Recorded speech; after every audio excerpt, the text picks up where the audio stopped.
Committee का सदस्य है। ये आज सरेंडर करने हमारे समक्ष आया है और उसकी बहुत ही रोचक और लोगों को प्रेरणा देने वाली सी कहानी है। तो पेता कोरमा का रहने वाला है और आज से कुछ वर्ष पहले 2009 में ये संगठन में भर्ती हुआ था। भर्ती होने के बाद में ये कुछ समय तक यहाँ पर सक्रिय रहा। उसके उपरांत में कुछ बड़े कैडरों के साथ में इसका यहाँ पर ट्रांसफ़र किया गया। जैसे कि नक्सल संगठन की हमेशा से नीति रही है कि यहाँ के भोले भाले सीधे साधे लोगों का दुरुपयोग करना, ऊपर वाले लोग अपना काम निकालने के लिए यहाँ के लोगों का प्रयोग करते हैं। तो इसको यहाँ से झारखंड भेज दिया गया। एक वर्ष करीब मैं यहाँ से झारखंड पहुँचा। वहाँ पर क्यों इसका लगातार शोषण किया गया, दुरुपयोग किया गया, परंतु उसके बाद ये संगठन में बढ़ता गया। वहाँ पर जाकर के इसने देखा कि लगातार साथ में भेदभाव हो रहा है और इसका प्रयोग किया जा रहा है। दूसरा, उस अनुप्रिया है जो उसकी पत्नी है, वो अभी 8 महीने की गर्भवती है। उसके साथ में उसने सरेंडर किया है, परंतु अब इसकी स्वास्थ्य स्थिति ठीक नहीं है, तो उसको हम यहाँ पर नहीं ला रहे हैं। तो हम जो लगातार बोलते हैं कि नक्सली लोग तोड़ते हैं और पुलिस जोड़ती है। हमने पिछली बार भी जब सोडी मुइया का सरेंडर हुआ था वनीता के साथ में, तब भी वाली बात बोली थी। तो हम उस बात की फिर से पुष्टि कर रहे हैं कि नक्सली लोग तोड़ते हैं और हम लोग जोड़ रहे हैं। हम लगातार परिवारों को जोड़ रहे हैं, लोगों को जोड़ रहे हैं, हर प्रकार से जोड़ने का काम कर रहे हैं और नक्सली लगातार तोड़ने का काम कर रहे हैं। तो उसी क्रम में ये सरेंडर भी है लालू का उसकी पत्नी अनुप्रिया के साथ में। नक्सलियों ने इन दोनों लोगों को साथ में रहने नहीं दिया। इसके साथ जो वहाँ के स्थानीय लोगों ने उन्होंने भेदभावपूर्ण व्यवहार किया और उसका शोषण किया। इन्हीं सब चीज़ों से तंग आकर के उसने देखा कि नक्सली लोग वहाँ से वसूली इत्यादि कर रहे हैं, जनता को परेशान कर रहे हैं। तो यहाँ पर वापस आ गया। वापस आकर के भी यहाँ के स्थानीय नक्सलियों ने उसको परेशान करना शुरू किया। तो उसने फिर यही निर्णय लिया कि अगर मुझे एक अच्छा सामान्य जीवन जीना है और अच्छे कुछ कार्य करने हैं तो मैं आत्मसमर्पण कर दूँ। इसी क्रम में इसने हमारे समक्ष आत्मसमर्पण किया है। आप डिटेल में देखेंगे कि ये 2014 तक 2009 से 2014 तक यहीं पर रहा है और 2014 के बाद में ये अलग अलग घटनाओं में शामिल रहते हुए बड़े बड़े कैडरों के साथ में रह कर के ये 2022 तक झारखंड रीजनल कमेटी में गुमला में सिंहभूम इत्यादि क्षेत्र में सक्रिय रहा है। उसके बाद ही यहाँ पर आया। अगर घटनाओं की बात करें तो जब यहाँ पर था उस समय इसकी बहुत ज़्यादा बड़ी घटनाओं में शामिल नहीं रहा है। रेड्डी और डीआरजी के साथ कुछ मुठभेड़ों में रहा है रेड्डी में।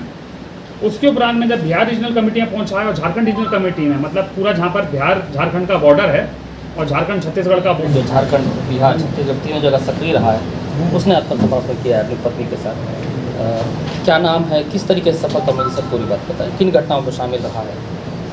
निश्चित तौर पर हमारे लिए बहुत बड़ी सफलता है बीजापुर पुलिस के लिए। इससे साफ स्पष्ट होता है कि नक्सलवादियों की जो खोखली और भेदभावपूर्ण विचारधारा है का जो डिटेल मैं चाहूँगा कि जो है एसपी साहब ही जो है बताए तो ज़्यादा बेहतर होगा। इन्होंने उसके लिए बहुत मेहनत किया है।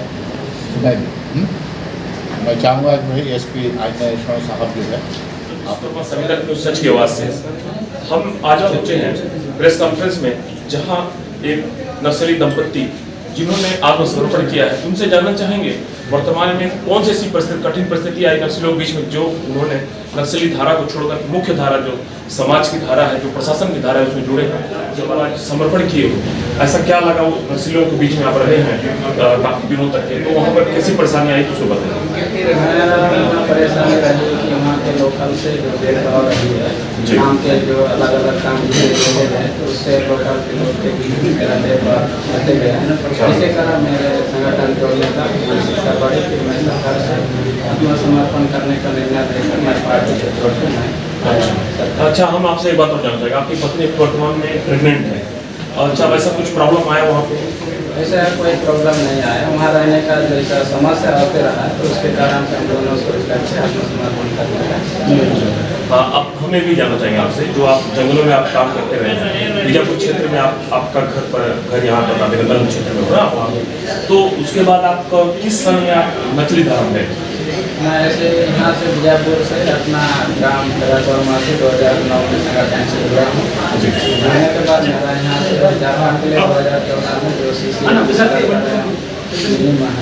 साथ में मेरा यहाँ से ट्रांसफर किया गया।